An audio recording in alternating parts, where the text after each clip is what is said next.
बात करेंगे नेपाल की, क्योंकि नेपाल में सुशीला कार्की ने प्रधानमंत्री का पद संभाल लिया है। फिलहाल नेपाल में शांति है, सेना बैरकों में लौट चुकी है, पुलिस ने शहर में जगह ले ली है। लेकिन सवाल वही कि क्या नेपाल को नुकसान जो पहुंचा है उससे वो जल्दी उबर पाएगा? क्या नेपाल में सियासी शांति लौट पाएगी? 12 सितंबर की रात काठमांडू में राष्ट्रपति निवास से आई इस तस्वीर ने पूरे नेपाल में राहत और भविष्य की आहट का संदेश और संकेत दिया। नेपाल के सुप्रीम कोर्ट की पूर्व चीफ जस्टिस रह चुकी सुशीला कार्की ने नेपाल में अंतरिम सरकार की कमान संभाली और बन गई देश की पहली महिला प्रधानमंत्री। नेपाल में अब नई सरकार है, नई प्रधानमंत्री है, नया दिन है। एक ऐसा दिन जो हिंसक क्रांति के बाद आई है। जेन जी के गुस्से की आग में नेपाल जला, ओली सरकार को सत्ता छोड़नी पड़ी। अब नई व्यवस्था आ गई है। नेपाल की संसद को भंग कर दिया गया है और चुनाव की तारीख भी आ गई है, 5 मार्च 2026। 9 सितंबर की जेनजी नेपाल क्रांति के बाद 12 सितंबर की रात 9 बजे के बाद नेपाल को एक नई सरकार मिल गई और उस अंतरिम सरकार की अध्यक्षता करेंगी सुशीला कार्की। लेकिन क्योंकि कल देर रात शपथ ग्रहण के बाद इस पूरे इलाके को आर्मी ने कॉर्डन ऑफ कर दिया था, सैनिटाइज कर दिया था, जिसके बाद सुशीला कार्की जो अब अंतरिम सरकार की प्रधानमंत्री हैं वो यहाँ पे आई। उन्होंने अपने बैग्स पैक किए और एक नए आवास पे जो चिन्हित किया गया है एडमिनिस्ट्रेशन द्वारा, वहां पे उनको शिफ्ट किया गया।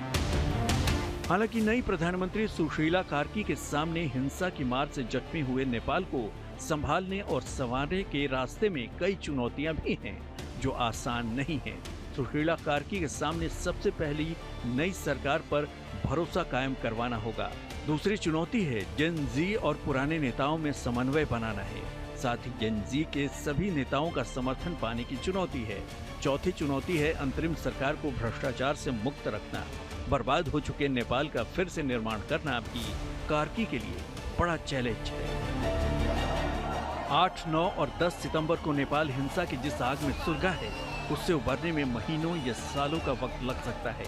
लेकिन नेपाल में भारत के राजदूत रह चुके 2 शख्स का मानना है कि सुशीला कार्की में काफी दम है। I'm glad that they are choosing a leader. They're choosing somebody to lead the country because you can't have a political vacuum. Secondly, I want to say this, Sushila Karki ji is a former Chief Justice.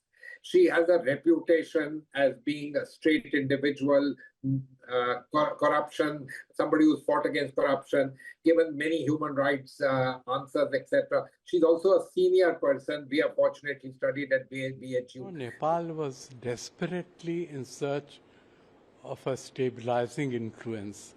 And I think this is a good development because Sushila Karki is known to be an independent person, a fair-minded person, and she'll be able to conduct elections, not like Bangladesh, where no elections have taken place for more than a year, despite...